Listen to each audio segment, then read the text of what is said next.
Hello friends, welcome to வெண்ணிலா வீட்டு விருந்து. இன்றைக்கி எங்களோட குலதெய்வ கோயிலுக்கு வந்திருக்கோம். திருத்தணியில் உள்ள அருள்மிகு சப்தகன்னி அம்மன் திருக்கோவிலாகும். இக்கோயில் திருத்தணி முருகர் கோயில் மலைப்பாதை வழியில் அமைந்துள்ளது. பஸ் நிலையத்திலிருந்து 1 கிலோமீட்டர் தூரத்தில் இந்த கோயில் அமைந்துள்ளது. எங்களுடைய மூதாதையர்கள் இக்கோயிலை சுற்றி உள்ள நிலங்களில் பயிரிட்டு விவசாயம் செய்து வாழ்ந்து வந்தார்கள். இக்கோயிலை குலதெய்வமாக வழிபட்டு வந்தனர். ஆதலால் நாங்களும் வருஷத்துக்கு 2 முறை இக்கோயிலுக்கு வந்து பொங்கலிட்டு வழிபட்டு செல்வோம். ஆடி தை மாதங்களில் ரொம்ப விசேஷமாக இக்கோயில்களில் பூஜைகள் நடைபெறும். இக்கோயிலின் விசேஷமே இங்கு அடர்ந்த மரங்களும் செடிகளும் மலைகளும் 7 ஜொன்னைகள் உள்ளது. 7 சப்த கன்னிகள் நீராடுவதற்காக என்றும் வற்றாத 7 சிறு ஊற்றுக்கள் பெருக்கெடுத்து ஓடும் ஜொன்னைகள் உள்ளது. மேலும் இக்கோயிலை சுற்றி தாழம்பூ செடிகள் அதிகமாக உள்ளது. இந்த தாழம்பூவை எடுத்து தினமும் சப்த கன்னிகளுக்கு சாத்துவார்கள். இன்றைக்கு நாங்களும் எங்களோட மைத்துனர் குடும்பமும் சேர்ந்து பொங்கல் வைக்க போகிறோம்.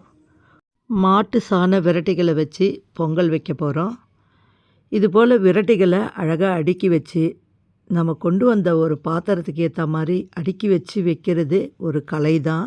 அந்த காலத்திலிருந்து பெரியவர்கள் வரும்பொழுது அவர்கள் கூட வந்து இது எப்படி செய்கிறாங்கன்னு ஒன்று பார்த்து தெரிஞ்சு வச்சுக்கிட்டு இப்போ நாங்கள் ஃபாலோ பண்ணுறோம். காலங்கள் எவ்வளோ தான் மாறினாலும் இந்த பழைய பழக்க வழக்கங்களை நம்ம விடவே கூடாது. நம்மளை பார்த்து நம்ம குழந்தைகள் இதை கற்றுக்கிட்டு அதை ஃபாலோ பண்ணணும். குலதெய்வ வழிபாடுனா ஒரு சில பழக்க வழக்கங்கள் இருக்குது. நம்ம குழந்தைகளுக்கு அதை சொல்லி கொடுத்து பழகப்படுத்தணும். விரட்டி மேலே இப்போ பொங்கல் பாத்திரம் வச்சாச்சு. அவ்வளோதான், தன்னால் பொங்கி வந்துடும். பாருங்கள், மரங்கள் செடி கொடிகள் நிறைய இருக்கிற தொட்டு இங்கே நிறைய குரங்குகள் இருக்குது. அதனால் நம்ம உடைமைகளை பத்திரமாக பாதுகாத்து வச்சுக்கணும். முதல்ல மச்சினர் வச்ச பொங்கல் பொங்கிடுச்சு. அவருக்கு ரொம்ப சந்தோஷம். இந்த கோயில் அம்மன் கோயிலாக இருக்கிற தொட்டு நிறைய நான்வெஜ் தான் செய்வாங்க. நாங்கள் கூட முன்னாடியெல்லாம் நான்வெஜ் நிறைய எடுத்துகிட்டு வந்து சமைச்சு சாப்பிட்டு போவோம். காலையில் வந்துட்டோம்னா மாலையில் தான் வீட்டுக்கு செல்வோம். இப்போல்லாம் சென்னையிலேருந்து வரும்பொழுது ரொம்ப டிராஃபிக்காக இருக்க தொட்டு வரதே லேட்டாகி போயிடுது. அதனால் வந்த உடனே பொங்கலை வச்சுட்டு அவசரமாக கிளம்புறதா இருக்குது. 4 பொங்கலும் நல்லா பொங்கி வந்துடுச்சு. இப்போ உப்பு போட்டு நல்லா பொங்கி கீழே இறக்கி வச்சிடலாம். எங்கள் வீட்டோட பழக்கம் பொங்கலுக்கு நடுவில் கொஞ்சம் வெல்லம் வைக்கிறது. அம்மன் கோயிலுனாலே மாவிளக்கு தான் விசேஷம். அதுவும் குலதெய்வ கோயிலுன்றப்போ நம்ம மாவிளக்கு கண்டிப்பாக போடணும். பச்சரிசி மாவில் வெல்லம் சேர்த்து சிறிதளவு தண்ணியை சேர்த்து விளக்காக பிடித்து வைத்து விளக்கேற்றணும். அதில் நெய் தீபம் வச்சு தான் விளக்கேற்றணும். மாவிளக்கு ரெடி ஆகிடுச்சு. அடுத்ததாக பொங்கல் ரெடி ஆகிடுச்சு. இப்போ கோயிலுக்குள்ளே கொண்டு போயிடலாம்.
பொங்கலை வைத்து மாவிளக்கை ஏற்றி வைத்து மாலைகளை சாத்தி எங்கள் கோரிக்கைகள் நிறைவேற சப்த கன்னிகளை வேண்டி மனதார வணங்கினோம்.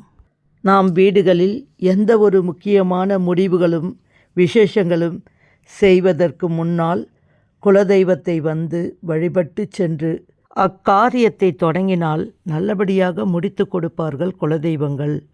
அதேபோல இக்கோயிலில் திருமணமாகாதவர்கள், குழந்தை பேறு இல்லாதவர்கள் தங்களுடைய வேண்டுதல்களை வைத்துவிட்டு இம்மரத்தில் ஊஞ்சல் கட்டிவிட்டு செல்கிறார்கள்.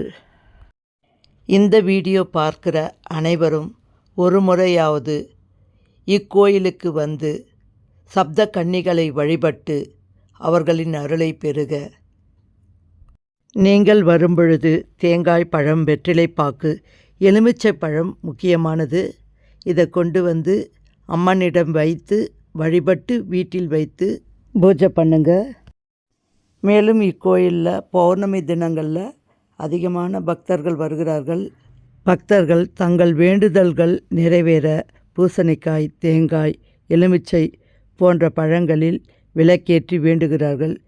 மேலும் இங்கு மஞ்சள் குங்குமம் சாற்றி ராகு கேதுவை வழிபடுவது மிகவும் முக்கியமானதாகும். இந்த கோயிலில் ஞாயிறு, செவ்வாய், வெள்ளி இந்த 3 நாட்களில் விசேஷ பூஜைகள் நடக்கும். இக்கோயில் காலையில் 9:30 மணிக்கு தொடங்கி மாலை 6 மணி வரையிலும் தான் இந்த கோயில் திறந்திருக்கும். இயற்கை சூழலுடன் மிக அழகாக அமைந்துள்ள இக்கோயிலுக்கு அனைவரும் வருகை தந்து அம்மனின் அருளை பெறுக. நன்றி, வணக்கம்.